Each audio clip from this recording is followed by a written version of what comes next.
De tal manera que desde 1991 en el artículo 35 quedó prohibida la extradición y duramos sin ella hasta el año 1997, prohibida la extradición por mandato constitucional.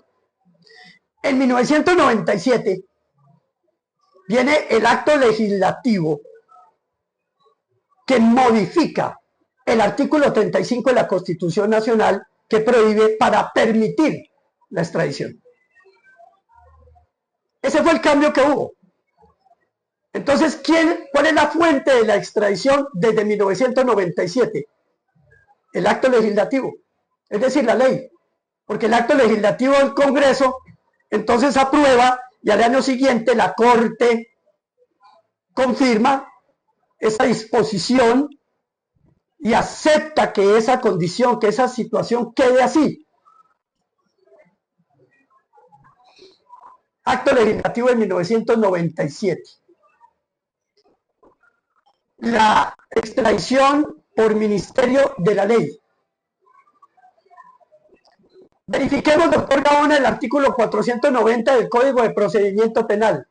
La extradición se concede o se ofrece por un tratado público, internacional o, en su defecto, por la ley. ¿Qué es lo que está sucediendo? Doctor Gaona, no se preocupe. No está vigente el tratado de extradición en Colombia. Existe, no está denunciado, es verdad. Pero la extradición se está concediendo es por ministerio de la ley, doctor. Lo dice claramente el artículo 490 del Código de Procedimiento Penal. ¿Y cuál es la ley que rige para conceder esa extradición? Pues la ley 906 de 2004, en nuestro caso. La extradición fue utilizada, doctor Gaona, para la paz. El no conceder la extradición a las personas que son firmantes, que están en acuerdos, en acercamientos, creo yo es apenas lógico, doctor Gaona. No es pasar por encima de tratados. Miren lo que sucedió cuando hago referencia a esos dos guerrilleros de las disidencias de las FARC que en plena conversación de paz con delegados del gobierno llegó el CTI con una orden de captura con fines de extradición, doctor. Eso no es serio. Debe garantizarse que las personas que hagan y declaren esa voluntad de paz y que haya acercamientos con el gobierno, y sobre todo cuando ya hay negociaciones y estén en esos sitios que corresponden para que se ubiquen, con más veras, tiene que garantizársele que no le lleguen allá una orden de extradición, una captura con fines de extradición. Acuérdense que la Constitución nuestra es la Constitución de la paz y que el gobierno nacional tiene por mandato constitucional ese mandamiento de hacer esos diálogos de paz para la tranquilidad y la paz de los ciudadanos cuando haya momentos como el que estamos viviendo. Es un mandato constitucional que le otorga esa facultad al gobierno nacional. El suspender las órdenes de captura, inclusive aquellas con fines de extradición, eso lo han utilizado aquí en Colombia para la paz. Recordemos al gobierno del expresidente Uribe. Eran 14 miembros de las extintas AUC, que eran los que estaban encargados de esos diálogos de paz. Él, directamente Presidencia de la República y la firma de ministros, en el 2007, suspendió la extradición, eso sí, con unos requisitos muy exigentes, con unas advertencias muy exigentes, como debe ser. Bueno, usted va a tener suspendidas las órdenes de captura, inclusive las de extradición, pero su compromiso debe ser efectivo, real con la paz. Tiene que ser demostrado. Así lo hizo el presidente Uribe. Y al año siguiente, 2008, fue cuando levantó esa restricción que tenía, esa suspensión de extradición y envió extraditado a los Estados Unidos a los que eran comandantes o máximos dirigentes de este grupo. Entonces, no hay esa directiva, ni la ley que usted llama decreto, doctor Gaona, ni la ley son violatorias de ningún tratado de orden público o un tratado superior a la Constitución Nacional, internacional, que se esté violando, doctor.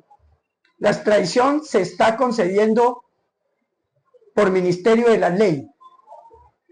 Ese es el fundamento en que se está haciendo.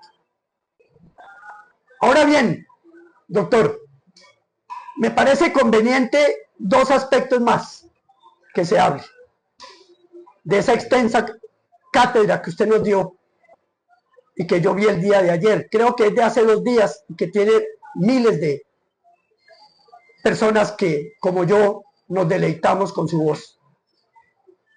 Usted habla y dice, hay 2 grupos.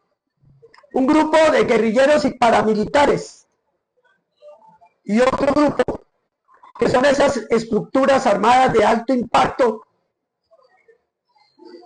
y ellos son los beneficiarios y beneficiarios de la paz. Así lo dice usted, doctor Gaona. Sí, sí es verdad. Yo pondría beneficiario la paz y después los grupos. Y pondría también beneficiario las víctimas y pondría también beneficiario la sociedad. Pero bueno, obviamente su punto de vista puede tener una amplitud más interesante en ese sentido. Dice usted que unos grupos políticos, paramilitares y guerrilleros. Bueno, usted se está dirigiendo a las extintas AUC, Autodefensas Campesinas.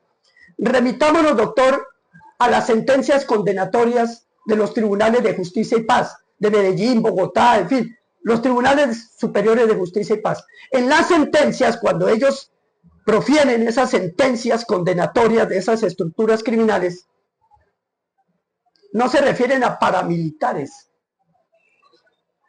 se refieren a estos grupos armados organizados al margen de la ley, autodefensas campesinas, y le dan el nombre de acuerdo a la región donde hayan operado. Por decir algo, esas organizaciones o grupos armados ilegales o al margen de la ley, Autodefensas Campesinas del Magdalena Medio,